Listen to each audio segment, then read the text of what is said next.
En la clase 2 vamos a ver el legado de Al-Ándalus, es decir, lo que nos han dejado las personas que vivían en la época de Al-Ándalus a nuestros días, la herencia andalusí.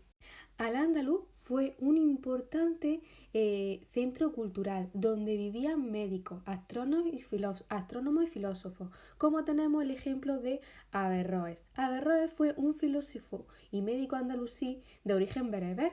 Además fue maestro de filosofía, leyes islámicas, matemáticas, astronomía y medicina. Y también tuvimos a Maimónides. Fue un judío sefardí, ejerció de médico, filósofo, astrónomo y rabino en Al-Ándalus. Fijaros qué montón de cosas. Muchas de las cosas que tenemos en nuestros días tienen su origen en Al-Ándalus, como por ejemplo palabras procedentes. Aquí tenemos algunos ejemplos, pero tenemos muchísimas palabras procedentes de la época de Al-Ándalus, como por ejemplo alcohol, almacén, azúcar, alfombra. Casi todas las palabras que empiezan por al proceden de esa época. Fijaros, Noria, ¿por qué? Porque nos introdujeron el sistema de riego que os conté en la clase anterior. ¿Vale? Y cero, ¿por qué cero?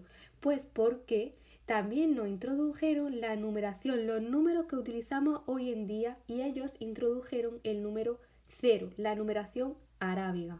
También introdujeron algunos materiales como por ejemplo la seda, aquí ya está la seda bordada, el algodón, esta es la planta del algodón, la fabricación de papel, ellos fabricaron el papel, aquí tenemos cómo era una fábrica de papel, lo tenemos en dibujo porque evidentemente ellos no tenían cámaras de fotos ni de vídeo para nosotros poder verlo ahora. Las alfombras también son de origen musulmán de la época del Andalus y el juego del ajedrez. En los baños árabes se jugaba también mucho al ajedrez como forma de relacionarse con los demás. La pólvora, el alcohol, la brújula también son de esta época. Otra de las cosas que nos dejaron y que ya os dije en la clase anterior fue el sistema de regadío.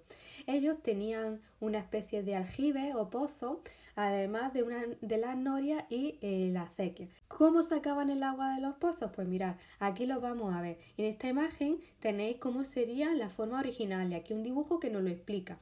El movimiento del burro, del animal, acciona la noria. Él va dando vueltas porque tiene unido este palo y va dando vueltas alrededor y el tambor transmite el movimiento, ¿vale? Va transmitiendo el movimiento. Entonces, hay una cadena que sube el agua a la superficie. Pero para subir el agua a la superficie, antes han tenido que bajar la vasija de barro, recogen el agua del pozo y mediante una cadena suben ese agua a la superficie. ¿Veis? Y ese agua es extraída para el riego. También es otra forma de sacar agua, podría ser a través de los ríos mediante la noria, como lo vamos a ver en la siguiente imagen. Pasa un río o un riachuelo y a través de esta noria va sacando el agua. Ese agua va pasando a través de unas acequias.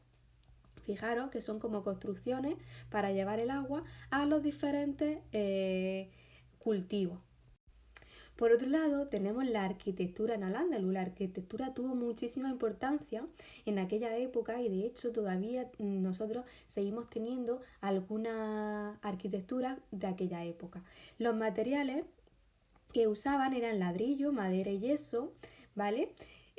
Los arcos, se utilizaban arcos en forma de herradura mediante circunferencias, como dije en la mezquita de Córdoba. Y después también la decoración, usaban mucho azulejo, ¿vale?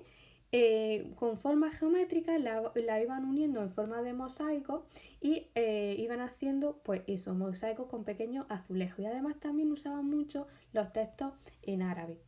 También nos han dejado un rico patrimonio artístico. ¿Qué quiere decir eso? Que nos han dejado muchas construcciones de esa época, como puede ser la mezquita de Córdoba, el Palacio de la Aljafería de Zaragoza, la Alhambra de Granada, la Giralda de Sevilla. También tenemos la Alcazaba de Almería o el Palacio de Medina Zahara de Córdoba, la mezquita de Baz al-Mardún en Toledo o la Alcazaba de Málaga y Badajoz, además de la nuestra de Almería. Como veis, son muchísimas las cosas que tenemos en nuestros días de aquella época. Otra de las cosas que se me ha olvidado antes deciros era, por ejemplo, el uso de algunas especias, como por ejemplo la canela, el azafrán o el comino en nuestras comidas. Y por último, el trabajo en el cuaderno. Escribimos la fecha, escribimos el título de la página, el legado de Al-Ándalus, y como actividad tenemos que escribir al menos 10 cosas que tengamos en nuestro día de herencia andalusí y explicar una de ellas. Podemos poner todas las que hemos visto en los vídeos explicativos o en el libro.